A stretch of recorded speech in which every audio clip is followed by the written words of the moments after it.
Hi everyone. आज आपण फणसाची भाजी करणार आहोत. ओके.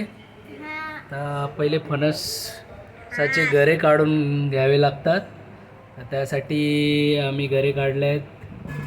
ओके. तर हे बघाल तुम्ही, हे आम्ही गरे काढून घेतलेले आहेत. ओके.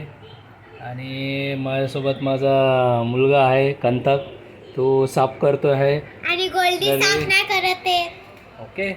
घरे साफ झाल्यावर हे गऱ्याचं हे जे असतात, ज्याच्यामध्ये गरे असतात ते बाहेर फेकून द्यायचं. नंतर गरे काढून घ्यायचे. ओके. नंतर आपण फणसाची भाजी बनवणार आहोत. हो ना गुड्डू, काय बनवणार आहोत? फणसाची भाजी. ओके. आता भाजी स्वच्छ पाण्याने धुवून घेऊ. ओके. अशी धुवून टाकायची स्वच्छ पाण्याने. ओके. ह्याच्यामध्ये आपण थोडी हळद टाकणार आहोत. हळद आणि मसाला मिक्स करणार आहोत. ह्याच्यामध्ये आपण थोडी हळद टाकणार आहोत. ओके. अर्धा चम्मच हळद. ओके. आणि पूर्ण हे मिक्स करून घेणार आहोत. ही बघा, ही भाजी आम्ही स्वच्छ धुतली आहे. ओके. आपण या कुकरमध्ये भाजी करणार आहोत. आता ही भाजी आपण व्हेज किंवा नॉनव्हेज दोन्ही पद्धतीने बनवू शकतो. सो नॉनव्हेजसाठी आपण गोलम म्हणतो कोकणामध्ये, तर आपण त्याला जवला म्हणतात, ते आपण मिक्स करू. सो त्यामुळे जरा भाजीला टेस्ट येईल. ओके.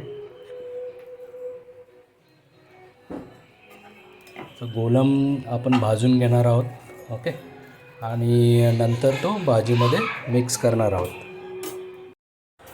हळद टाकल्यानंतर आपण थोडा मसाला 4 चम्मच टाकणार आहोत त्याच्यामध्ये. ओके.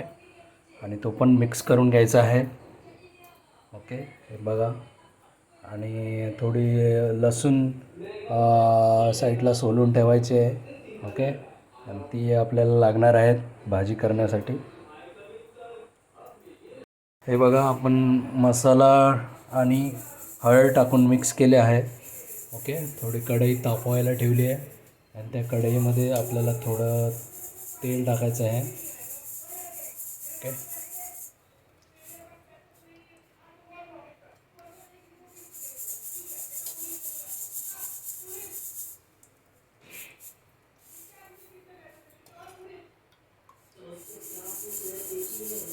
ओके. ओके. थोडे लसूण टाकायचे आहे तेलामध्ये. तेल आपल्या चवीनुसार जसं पाहिजे तसं टाकू शकता. 3 चम्मच 2 चम्मच. ओके. नंतर थोडं लालसर होईपर्यंत त्याला हे करू द्यायचं, शिजू द्यायचं लसूणला. बघा, 10 मिनटं झाली तरी आपली भाजी अजून शिजते आहे. ओके. छान उकाळा पण आला आहे, उकळी पण आली आहे. ओके. तर आणि वास पण मस्त येतो आहे, घमघमीत वास, छान वास येतो आहे भाजीचा. ओके.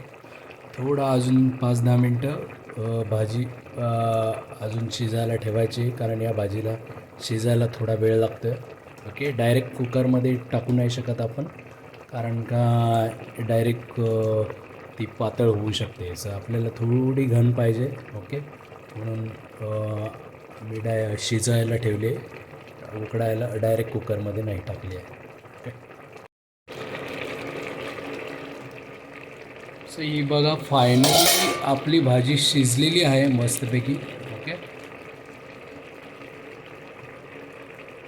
तुम्ही बघू शकता. ओके. आणि ही आपण भाकरीसोबत खाऊ शकतो. बाजूला भाकरी पण शिजत आहे. ओके. छान छान भाकरी, ज्वारी आणि तांदूळ मिक्स भाकरी. ओके.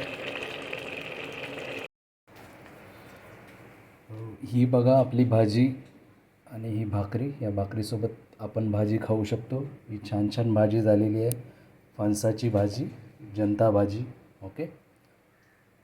याला छान टेस्ट असते आणि खास करून उन्हाळ्यात ही भाजी बनवली जाते कारण फणस खास करून उन्हाळ्यात मिळतात, जॅकफ्रूट उन्हाळ्यात मिळतात. ओके, त्यामुळे ही फार सोपी पद्धत आहे भाजी बनवायची. तुम्ही पण घरी बनवू शकता. ओके, छान भाजी आपली रेडी आहे. Okay, thank you.